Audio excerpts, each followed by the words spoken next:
Hello, everyone. I'm Noah Gronniger, one of the co-founders of Starcade Media, a sports and entertainment media company right here in Kansas City, Missouri, over the last 10 years. I wanted to hop on here to talk to you guys a little bit about Mecole Hardman.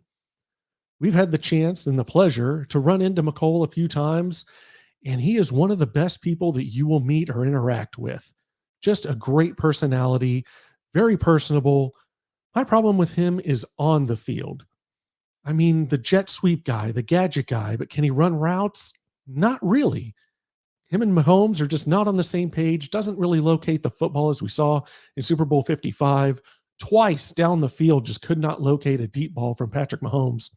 In his defense, Tyreek Hill had one go off his face mask. Travis Kelce dropped one in the open field. We all saw beginning of the fourth quarter, Darrell Williams dropped one when Mahomes was levitating sideways, slinging one down the field.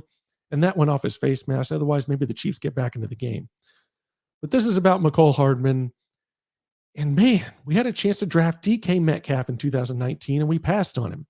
Now, people forget Tyreek Hill was going through a situation off the field where he was being accused of breaking his kid's arm. Obviously, that wasn't true. He wasn't suspended, and everything was fine. But we thought that maybe, just maybe, we'd have to replace Tyreek Hill. You can't replace a Tyreek Hill. You go with the best player available, and that was DK Metcalf on the board at the time. Even Terry McLaurin went later. Scary Terry. But I had a chance to talk to Brett Veach at the NFL Scouting Combine about why, what happened, why they moved up in the second round to take Mecole Hardman and not DK Metcalf. You'll even hear me ask him about Sky Moore. That's a different topic for a different day. But they had a chance to draft George Pickens, but they moved down. The Steelers got him, and they take Sky Moore, who had a less than stellar rookie year. I know he kind of came on late there. Big punt return in the AFC Championship game, obviously, and his touchdown in the Super Bowl.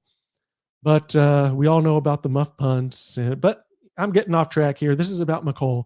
Let's listen to my question to Brett Veach at the NFL Scouting Combine about those two picks and his drafts and philosophy on the wide receiver position. Brett, talking about the receiver position regarding your drafts, 2019, DK Metcalf sitting there. You guys move up and take Mecole Hardman.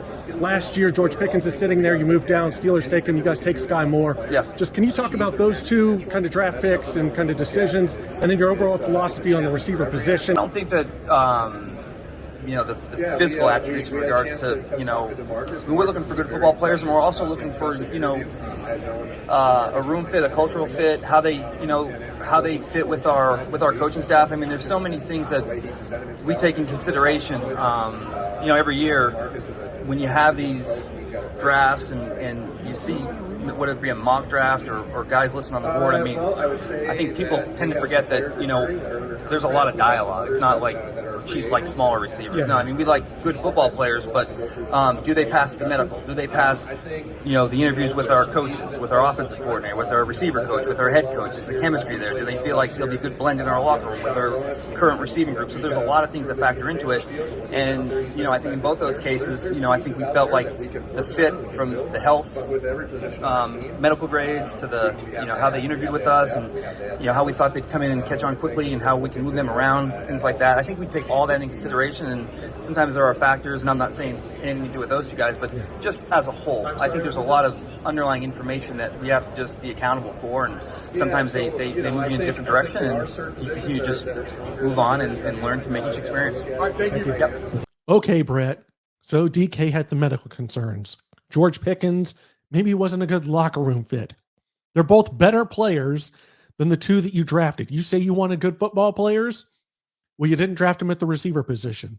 He's great everywhere else, whether it's free agency, trades. I mean, we can talk about Frank Clark, and maybe we didn't get the most out of that $100 million contract and giving away the first round pick, and Orlando Brown, and we didn't re-sign him. Now he's a Bengal.